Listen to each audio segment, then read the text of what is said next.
आइए आगे, अब आइए कि इन्होंने ये बेंच बना दिया। अब इमरान खान के वकील साहब आके कह रहे हैं कि इस कानून को स्ट्राइक डाउन करें। अगर कानून स्ट्राइक डाउन हो जाता है तो ये जो शहबाज शरीफ साहब और 8-10 और नून लीग के जो लीडर्स हैं और जरदारी साहब भी, उनके खिलाफ जो नैब के केसेस थे करप्शन के, वो सारे फारग हो चुके हैं। नहीं, अगर ये स्ट्राइक डाउन हो जाता तो वो वापस आ जाएंगे। तो ये तो फिर मसला बन जाएगा ना बड़े सीरियस। एक तो इशू ये है कि सियासी इशू है, दूसरा इशू कॉन्स्टिट्यूशन का कि क्या पार्लियामेंट जो कानून बनाती है उसको स्ट्राइक डाउन सुप्रीम कोर्ट कर सकता है कि नहीं कर सकता। Important question. अच्छा, ये क्वेश्चन तो इंपॉर्टेंट है मगर इसके जवाब भी इतना मुश्किल नहीं है। सुप्रीम कोर्ट की ये फैसला रहा है कि अगर कोई ऐसा कानून बनता है जो आइन के बहुत अहम बेसिक स्ट्रक्चर के खिलाफ या बेसिक राइट्स जो उसके अंदर इंश्राइंड हैं, उसके खिलाफ अगर कोई कानून बनता है तो उसको स्ट्राइक डाउन किया जा सकता है। खसूसन अगर नैब लॉ फंडामेंटल राइट्स को किसी तरीके से था, तो फिर उसको कोई भी कानून हो, अगर वो फंडामेंटल राइट्स जो कि बेसिक टेनेट है कॉन्स्टिट्यूशन का, आज़ादी जो है हमारी फंडामेंटल आज़ादी आवाम की, अगर उसके खिलाफ है तो वो कानून को सुप्रीम कोर्ट स्ट्राइक डाउन कर सकता है। ठीक। अच्छा, अब और यहाँ एक केस ऐसा भी है कि कानून बना था जिसके बारे में 2001 की बात है, मुशर्रफ साहब का ज़माना था मेरा ख्याल है, और उसका नाम है असफंदियार वली केस। उसमें सुप्रीम कोर्ट ने इसी आर्ग्यूमेंट के ऊपर एक कानून था कि ये फंडामेंटल राइट्स के ख़िलाफ़ है, कि उसको स्ट्राइक डाउन कर दिया था। अच्छा, आज ये आर्ग्यूमेंट दी जा रही है कि ये भी जो कानून है ये फंडामेंटल राइट्स के ख़िलाफ़ है, इसको भी स्ट्राइक डाउन किया जाए। उसके ऊपर जस्टिस मंसूर का ये मौक़िफ़ है कि कैसे ये फंडामेंटल राइट्स के ख़िलाफ़ कैसे, इसका तो कोई सबूत नहीं है, और उनके ख्याल में ये इसको स्ट्राइक डाउन नहीं किया जा सकता। उधर जस्टिस एजाज़ हैं, वो समझते हैं कि जी ये किस किस्म का कानून है, लोगों ने अपने लिए बना लिया है, इससे तो धज्जियाँ उड़ा दी हैं, इससे करप्शन बढ़ जाएगी, ये हो जाएगा, वो हो जाएगा, और रोना धोना और फलाना ढींगड़ा। तो जाहिर है वो तो ये चाहते हैं कि इस कानून की छुट्टी करा दी जाए।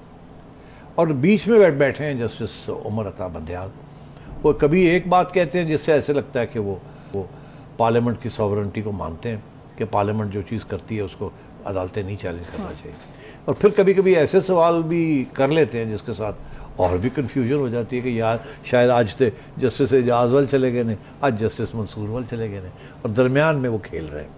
अब इसके बहुत से एग्जाम्पल्स हैं आज की और कल की जो हेयरिंग्स हुई हैं, वो जो कि हम दे सकते हैं अगर आप चाहें तो बात। और वो करप्शन की आप बात कर रहे थे, तो करप्शन पे उन्होंने कहा कि अगर अब जो रेटिंग आएगी ट्रांसपेरेंसी इंटरनेशनल की जो आएगी, उसमें इन नैब तरामीम के बाद जो है वो उससे भी 100 नंबर पे नीचे चला जाएगा। अच्छा, अब ये जस्टिस एजाज नहीं है जी, जस्टिस एजाज का ये कहना था कि अगर ये कानून रहा तो करप्शन बढ़ जाएगी पाकिस्तान।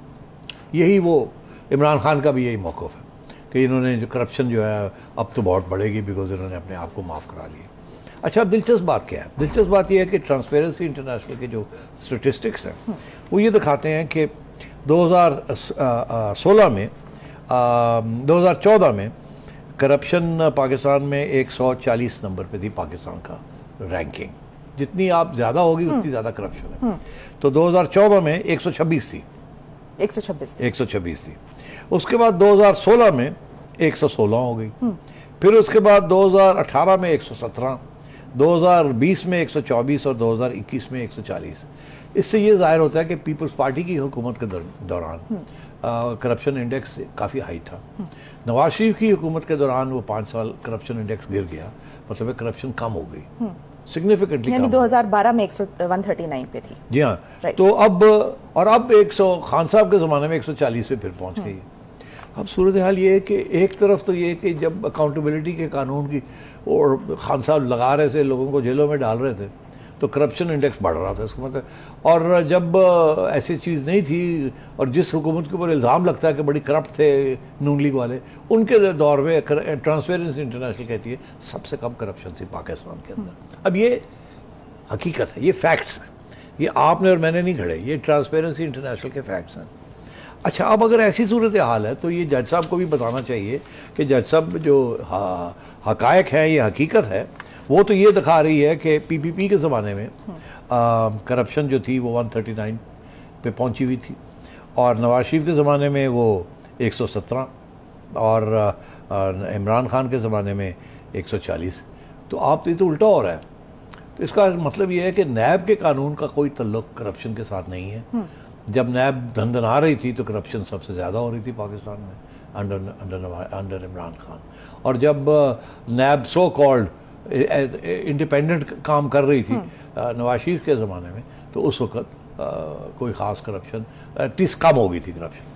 तो मैं ये समझता हूँ एक तो ये करप्शन वाला इशू जो है, इस पर कोई थोड़ी सी हकीकत जज साहब के आगे रखनी चाहिए कि आपकी गलत फहमी है अगर आप ये समझते हैं कि करप्शन बढ़ जाती है जबकि नैब का कानून को उन्होंने अमेंड किया। दूसरी बात ये कि जस्टिस मंसूर हर स्टेज पे आईनी पोजीशन ले रहे हैं। बड़ी इसमें मैं देख रहा था कि जज साहब जो हैं उन्होंने पहली बात उन्होंने कहा कि बड़ी दिलचस्प बात है ये कि सिविलियंस को भी धर लिया जाता है नैब में, जजेस को भी माफ़ नहीं किया जाता, मगर फ़ौजियों के बारे में क्या ख्याल है? उनको तो कोई हाथ नहीं लगाता। तो क्या नैब का कानून जो है ये फ़ौजियों के ऊपर अप्लाई नहीं करता? ये सवाल उन्होंने पूछ लिया। अच्छा, अब उसका जवाब देने से तो सारे भाग रहे थे, कोई इधर भाग रहा था, कोई उधर भाग रहा था कि इसका जवाब हम क्या दें। जवाब तो बड़ा कि अगर फ़ौजी कोई करप्शन करता है तो नैब उसको नहीं हाथ लगा सकती, उसको फ़ौज खुद उसको निपटती है और फ़ौज के बाहर नहीं हो सकता। अपने इंस्टीट्यूशन में उनकी अकाउंटेबिलिटी होती है और नैब नहीं हाथ लगा सकती।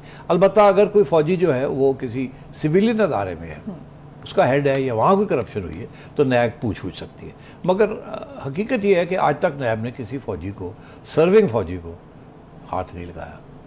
जो रिटायर्ड फ़ौजीज़ हैं उनके ऊपर ज़रूर उन्होंने हाथ लगाया। एडमिरल मंसूर के केस आपको याद होगा, जो नेवी के चीफ थे, उसके बाद एक वापडा के चीफ भी रहे हैं, क्रिकेट बोर्ड के चीफ भी रहे हैं, एक लेफ्टिनेंट जनरल थे, उनके ऊपर भी नैब ने केसेस किए और उनसे भी पैसे निकलवाए, मंसूर से भी पैसे निकलवाए वगैरह। वो रिटायर हो चुके थे और वो they were involved in commissions and stuff like that. तो अब बात यह है कि ये सवाल का जवाब नहीं मिला अभी तक। दूसरा, मंसूर साहब ने एक बड़ी इंटरेस्टिंग बात की है। वो कहते हैं कि क्या आपका ख्याल है कि ये जो फैसले होते हैं कानून के बारे में ये सड़कों पे होने चाहिए या पार्लियामेंट में होने चाहिए? इशारा ये है कि खान साहब जो हैं वो सड़कों पे कानून बनाना चाह रहे हैं, गर्म गवर्नमेंट को निकाल दो, पार्लियामेंट से ये कर दो। उन्होंने तो पार्लियामेंट की धज्जियाँ उड़ा दी हैं और पार्लियामेंट को मानते ही नहीं है। तो फिर ये बताइए कि सड़कों को माने हम या हम पार्लियामेंट को माने? कानून कौन बनाएगा? फिर और भी उन्होंने बात कही कि फंडामेंटल राइट्स जो है अगर वो वायलेट नहीं होती तो हमारा कोई हक नहीं है कि हम पार्लियामेंट के कानूनों को स्ट्राइक डाउन करें। अच्छा, तो इस तरीके की बातें भी हो रही हैं। लेकिन जस्टिस एजाजुल हसन ने यह भी कहा है कि जब सिस्टम तबाह हो रहा होगा तो फिर तो अदलिया मुदाखलत करती है ना। अच्छा, अब बात यह है कि तबाह कब होगा, तो फिर फौज भी यही कहती है कि जब सिस्टम तबाह हो रहा हो तो हम मुदाखलत करते हैं।